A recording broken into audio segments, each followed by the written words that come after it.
মহার্ঘ ভাতা নিয়ে নতুন তথ্য জানালেন অর্থ উপদেষ্টা। আপনারা দেখতে পাচ্ছেন ৯ ফেব্রুয়ারি ২০২৫ এটা প্রকাশিত যে সংবাদ, সেখানে যে স্পষ্ট ভাষায় যেটা বলা হয়েছে যে মহার্ঘ ভাতা বিষয়ে নতুন করে সিদ্ধান্ত জানানো হয়েছে অর্থ উপদেষ্টার পক্ষ থেকে। এবং মহার্ঘ ভাতা বিষয়ে আরেকটি সংবাদ এখানে হচ্ছে যে মহার্ঘ ভাতা নয়, শিক্ষকদের জন্য কিছু একটা করার চিন্তা করেছি, এটা আর একটা সংবাদ এসেছে। এবং মহার্ঘ ভাতার যে দাবি করা হয়েছিল সরকারি চাকরিজীবী ফোরামের পক্ষ থেকে, সেখানে বলা হচ্ছে নবম পে স্কেল এবং মহার্ঘ ভাতা ইস্যুতে সরকারি কর্মচারী ঐক্য পরিষদ নেতাদের ডেকেছেন প্রধান উপদেষ্টা। অর্থাৎ এখানে কিন্তু নতুন কোনো সিদ্ধান্ত আসতে যাচ্ছে কিনা সেই সম্পর্কে আজকের ভিডিওতে আলোচনা হবে। তো সম্পূর্ণ ধারণা পেতে পুরো ভিডিওটা না টেনে দেখুন এবং আমাদের এই পরিবারে যারা নতুন সদস্য আছেন তারা চ্যানেলটি সাবস্ক্রাইব করে আমাদের সাথেই থাকুন। তো চলুন মূল আলোচনায়। এখানে আপনারা যেটা দেখতে পাচ্ছেন যে প্রথমে যেটা বলা হচ্ছে যে ৫০% মহার্ঘ ভাতা এবং নবম পে স্কেল বাস্তবায়ন সহ ৭ দফার দাবিতে আন্দোলনরত সরকারি যে চাকরিজীবীদের নেতা রয়েছেন তাদের কিন্তু ডেকেছেন প্রধান উপদেষ্টা।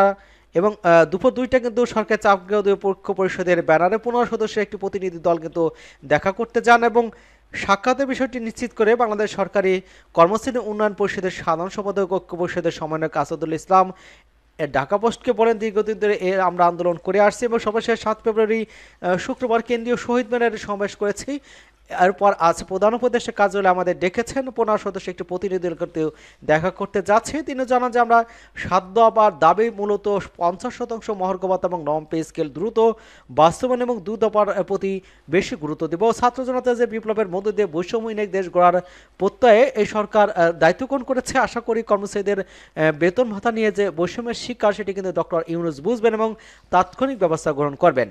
প্রধান উপদেষ্টার সাথে সাক্ষাৎ করতে যাচ্ছেন কর্মচারী কল্যাণ ফেডারেশনের সভাপতি ওয়ারিস আলী, বাংলাদেশ সরকারি কর্মচারী উন্নয়নের পরিষদ সভাপতি জিয়াউল হক সহ সাধারণ সম্পাদক আসাদুল ইসলাম সহ এবং ১১ থেকে ২০ ফোরামের সভাপতি লুৎফর রহমান সহ অনেকেই কিন্তু দেখা করতে গিয়েছেন এবং ওটা কিন্তু জানানো হয়েছে। এবং অন্য আরেকটি সংবাদ যেটা হচ্ছে মহার্ঘ ভাতা বিষয়ে প্রধান অর্থ উপদেষ্টা যেটা বলেছেন যে সরকারি কর্মকর্তা কর্মচারীদের মহার্ঘ ভাতার বিষয়ে এখনো কোনো সিদ্ধান্ত হয়নি বলে জানিয়েছেন অর্থ উপদেষ্টা সালাউদ্দিন আহমেদ। তিনি বলেছেন এখনো সরকারি কর্মকর্তা কর্মচারীদের মহার্ঘ ভাতার বিষয়ে সিদ্ধান্ত হয়নি। সরকার আয় ব্যয় ব্যালেন্স করতে হয়। সচিবালয়ের বিটে কর্মরত সাংবাদিকদের সংগঠন বাংলাদেশ সেক্রেটারিয়েট রিপোর্টস ফোরামের আয়োজিত দেশের অর্থনীতি রেমিটেন্সের ভূমিকা শীর্ষক মতবিনিময়ের সবাই কিন্তু একথা বলেছেন। তিনি বলেছেন যে আন্তর্জাতিক মুদ্রা তহবিলের সব শর্ত মানা হয় না, এই জন্য কিন্তু অনেক সময় বলা হয় IMF এর সূত্র ফেল করেছে। শিক্ষকদের জন্য আগামী বাজেটে কিছু করার চেষ্টা করেছেন বলে জানি উপদেষ্টা বলেন। তিনি বলেন আমরা দেখেছি আগামী বাজেটে তাদের জন্য কি করা যায় এবং চেষ্টা করে যাচ্ছি।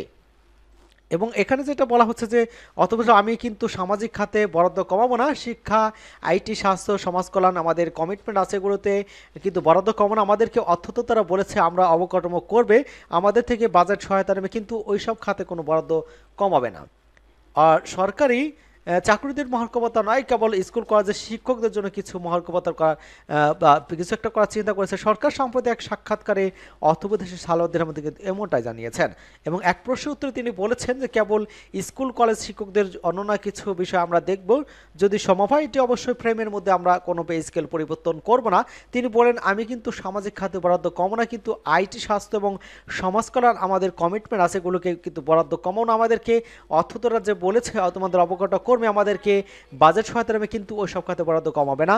অর্থ উপদেষ্টার কাছে জানতে চাওয়া হয় আপনারা প্রতিশ্রুতি দিয়েছেন আপনারা করবেন, এতে যে অতিরিক্ত ব্যয় হবে সেটা কিভাবে সামাল দেবেন, এতে একটু দীর্ঘকালীন একটা ব্যয় তৈরি হবে। সবাই সালাউদ্দিন বলেছেন রাজনৈতিক সরকার থাকতে ওরা এটা করেনি, এখন আমরা যেটা দিচ্ছি এটা একেবারেই নয়, এসব লোক একেবারে বঞ্চিত হয়েছে, পে কমিশন করে সামনে পে বাড়াবো এসব আমরা কিন্তু এখন আর হাত দিচ্ছি না, এটা আমাদের কাজও না। রাজনৈতিক সরকার আসবে তারা পে কমিশন করবে, এর আগে কিন্তু 2015 খ্রিস্টাব্দে পে কমিশন হয়েছে, তবে সরকার কর্মকর্তা কর্মচারীর বেতন বাড়ানো কি এখনো কিছু হচ্ছে না, এমন প্রশ্ন উত্তরে জবাবে সালাউদ্দিন আহমেদ কিন্তু মাথা নেড়ে না সুযোগ উত্তর দিয়েছেন। এবং সরকারি চাকরিজীবী ফোরামের পক্ষ থেকে কিন্তু 15 সদস্যের দল প্রতিনিধি দল তারা কিন্তু দেখা করেছেন এবং স্মারকলিপি দিয়েছেন, ওটা কিন্তু জানানো হয়েছে। এবং 50% মহার্ঘ ভাতা যদি না দেওয়া হয় সেখানে কিন্তু কঠোর কর্মসূচির ডাক দিয়েছেন সরকারি চাকরিজীবী ফোরাম।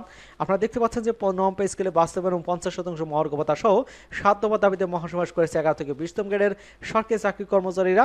15 ফেব্রুয়ারির মধ্যে যদি দাবি আদায় না হয় কিন্তু সারা দেশব্যাপী কঠোর কর্মসূচির হুঁশিয়ারি দিয়েছেন তারা এবং 1 মাস থেকে কিন্তু তারা কর্মবিরতিতে যাবেন এমনটা কিন্তু জানানো হয়েছে। এটাই ছিল আজকে সংবাদের হাতে বা সর্বশেষ আপডেট সংবাদ। আশা করি বুঝতে পেরেছেন। সকলকে ধন্যবাদ জানাচ্ছি এবং আমাদের চ্যানেলকে যারা এখনো সাবস্ক্রাইব করেনি চ্যানেলটি সাবস্ক্রাইব করে আমাদের সাথেই থাকুন।